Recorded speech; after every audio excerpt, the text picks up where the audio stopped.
I'm missing you. Look how I'm missing you. Welcome back to the Now Morning Show. So we're speaking about a virtual men's symposium that's going to be taking place right here in TNC in August. Joining us is Fidel Sanatan, who is the manager of the Central Main Mediation Centre. Good morning, Fidel, and welcome. Good morning, and thank you for having me here today. It's a pleasure to have you with us on the show this morning, and especially with something that I think will definitely be enjoyed by the general public, speaking about a men's symposium. But before we get into that, let's talk about the Community Mediation Services Division and its relationship with the Ministry of Sport and Community Development. All right, so the Community Mediation Services Division is a division within the Ministry of Sport and Community Development. So we have existed for the past 18 years. This year was the 18th anniversary in March, and we provide two services. That's mediation and counseling. Mediation is a situation where two or more persons are in a dispute, and what we do is we appoint a third neutral party called a mediator that allows them to resolve that dispute through dialogue. And the other service that we provide is counseling. We provide counseling to individuals, to couples, to families, as well as groups of people. All of our services are free, they're voluntary, and they're confidential. Absolutely excellent. So I was just about to ask if this, of course, is available to the public. Correct. Wonderful. So let's talk about why your organization opted to host a men's symposium. What drove that decision? All right, well, this is actually the second year that we're going to be hosting a virtual men's symposium. What we found in our analysis of clients, all right, when they came in, is that the majority of the clients in our division, more than 60%, of persons who access our services are women, all right? And that trend holds across different ministries. When it comes to accessing human services, accessing healthcare, more women utilize these services than men. And what you're seeing, not just from us, but other ministries as well, is a reach to get men to engage in the services. You're a citizen, you're a taxpayer, you have a right to access the services as well.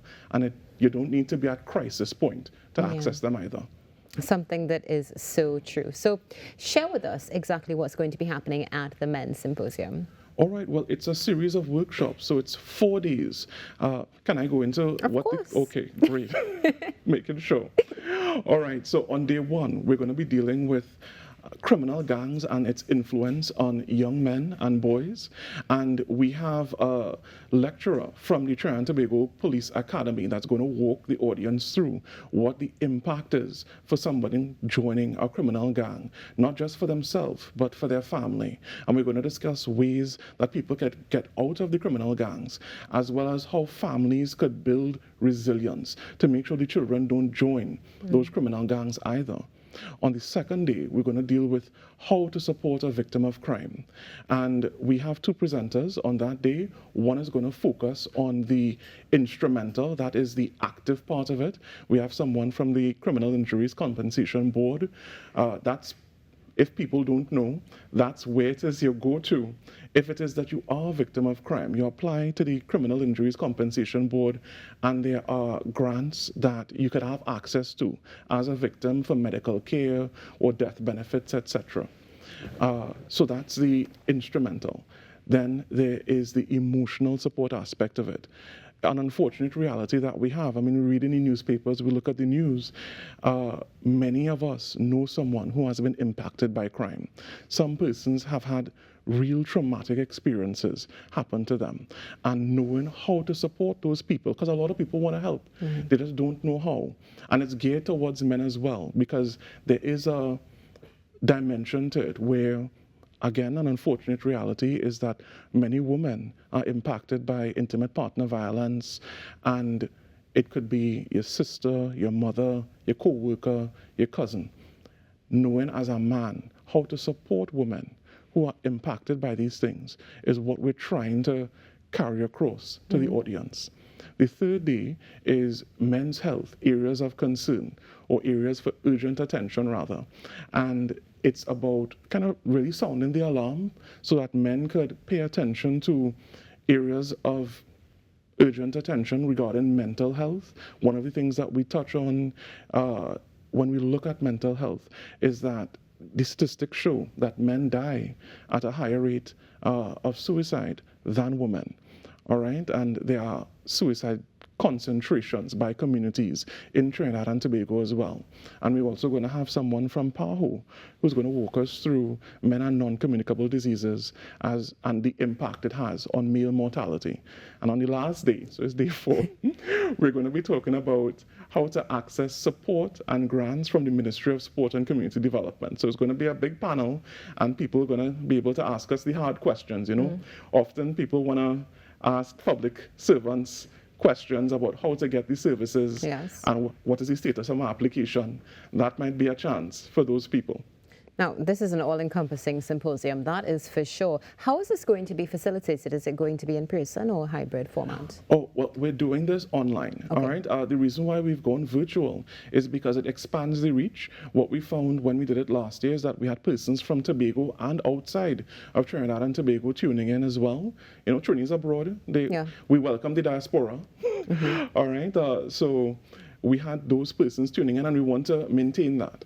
We also find that there are persons who want to access it, but they have to work. So we've noticed sometimes people turn on their cameras when they're asking a question, and we ask them not to do it while they're driving, but we see people in the office, at the grocery, at different places. So it's very convenient, It definitely is convenient, and of course access is something that is key, and especially in situations like this. So you went through the 4 days. It's a lot packed into 4 days. So how long do these days run? When do we start and when does it end? All right, so it's on each day we're going to be operating from 9 a.m. to 12 noon, and we're going to start from Monday, the 26th of August, and we're going to end on Thursday, the 29th of August.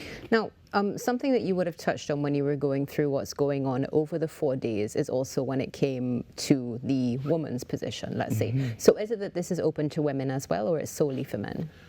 All right, and I'm happy that you asked that question. What we are doing is creating a safe space for men to discuss. So while women are not invited to the symposium, what we are doing is recording the presentations, which are going to be posted on the ministry's social media pages afterwards. So the content is going to be made available to the public. However, the discussions are targeted towards men. Excellent. And for those men who would like to take part, how do they get more information? How can they take part? All right, well, I would tell interested persons, and I would say it's not just men who are interested, it's also women who want to recommend somebody. You could go onto our ministry's Facebook page, that is Ministry of Sport and Community Development. You're going to see a flyer for the symposium. You click on it, the link to register will come up, and after that, we get on to you because we ask for your phone number and these kinds of things. All right, excellent. So you definitely have that communication, that one-on-one interaction that's so important. You also mentioned, Fidel, that this is not the first one. There was one last year. What positive impact did you see from the inaugural symposium? Well, the inaugural symposium, it boosted our ministry's profile in terms of this arena, and we also have something called a monthly men support group where the men come together and they discuss issues that are challenging them, and it's more long form. It's not all tears and therapy, by the way. I mean, we have fun. Earlier this year, we had a rock fishing competition up in Toko. So yeah, we had the men come with their children. We are planning to have a father and child sports day as well. All right, because it is the Ministry of Sport. We want to encourage people to come together. And most of the time, the ministry offers the men support group meetings once a month, but virtually as well, to give as many people access as possible. The theme for this year has been the pathway home. So we've had presentations from Town and Country Planning Division on how to renovate your home, the application process, how to renovate and fix, as well as Trinidad and Tobago Mortgage Bank, financing, home development. Well, wonderful. Well, Fidel, thank you so much for joining us. And all the best to you and your team as you continue to do some great work within the community. All right. Thank you so much for having us again. It's a pleasure to have you. Have an excellent day. Okay. So Nigel Sanatan here with us this morning, speaking about an initiative that you don't want to miss, a virtual men's symposium. Stay tuned. Your birthdays are coming up right after this break. You say your thanks with me, tell me whole lot what I spend. I'll address your feelings, just let me explain. She said never again,